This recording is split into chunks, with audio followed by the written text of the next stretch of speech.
the journey begins at the moment of death. In Islam, the journey of the soul begins even before the body is placed in the grave. When a person is on their deathbed, the angel of death, Malak al-Maut, arrives to extract the soul. For the believer, this moment is gentle and peaceful. The Prophet Muhammad, peace and blessings be upon him, said that the soul of the believer is taken out as water pours from a water skin, softly and easily. However, for the disbeliever or sinner, the angel of death comes with a fierce presence, and the extraction of the soul is painful, like pulling thorns through wet wool, as mentioned in various hadiths. Once the soul is removed, for the believer, angels with bright faces, carrying a shroud from paradise and perfume from Jannah, take the soul upward. It is then passed from one group of angels to the next, ascending through the heavens. As it passes, angels ask, "Who is this good soul?"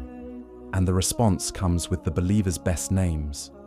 Then Allah commands that the soul be written in the register of the righteous, Iliyin, and returned to the earth. From it we created you, into it we shall return you, and from it we shall bring you forth once again. Surah Taha 20:55. For the disbeliever, dark-faced angels come with a foul shroud, and the soul is taken out roughly.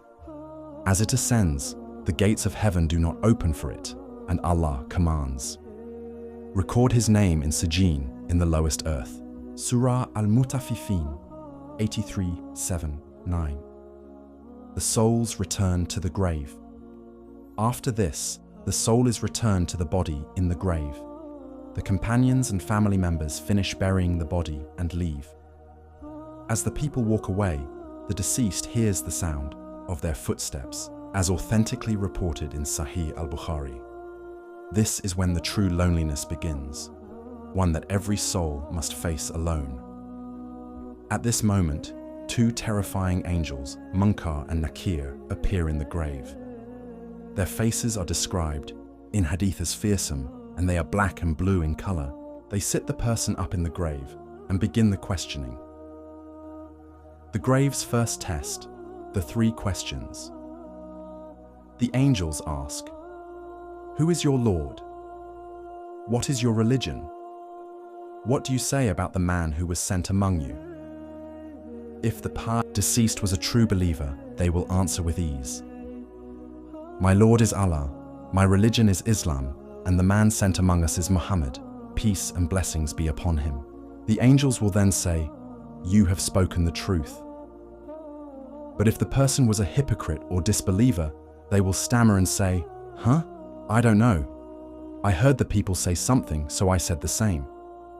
The angels will say, "You did not know, nor did you follow guidance." This moment is confirmed in Hadith from Sahih Muslim and Sunan Abi Dawood. It is one of the most serious moments a person will face, and there is no help from family, wealth, or status. The reward or punishment begins. For the one who answered correctly, the grave becomes a garden from the gardens of paradise. A window is opened, from which the cool breeze and fragrance of Jannah flow in. The person sees their future home in paradise and longs for the day of judgment so they can be taken there. The Prophet, peace and blessings be upon him, described in Hadith that the grave will be expanded as far as the eye can see, and the soul will rest in peace, comforted by the glad tidings. The righteous person's good deeds come in the form of a beautiful man with a sweet smell who says, "I am your good deeds. I am here to keep you company." But for the disbeliever or hypocrite, after failing the questioning, the grave becomes a pit from the pits of hellfire. A window to hell is opened, and the blazing heat and foul smell flood into the grave. The person is shown their place in hell and is tormented by the knowledge of what is to come.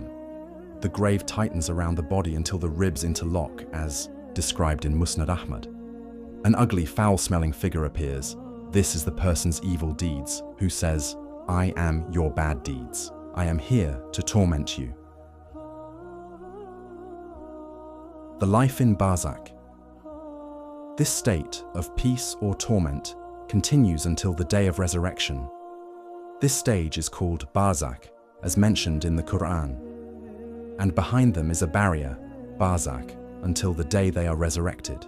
Surah Al-Mu'minun 23-100. In this intermediate life, the righteous rest peacefully, while the sinners may face ongoing punishments, including the punishments described in various hadith, being struck with iron hammers, burned, or dragged.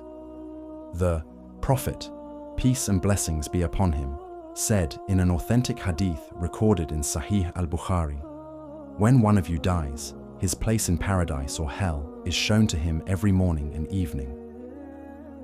Conclusion. The first night in the grave is not simply a burial in soil, it is the beginning of the soul's eternal journey. For the righteous, it is a night of peace, light, and comfort. For the wicked or heedless, it is the start of a night darker than any night they ever knew. It is the moment when a person's faith and deeds truly reveal their worth. No friend or relative can protect us in that darkness. Only our faith in Allah, our following of the Prophet, peace and blessings be upon him, and our good deeds can stand by us in the grave.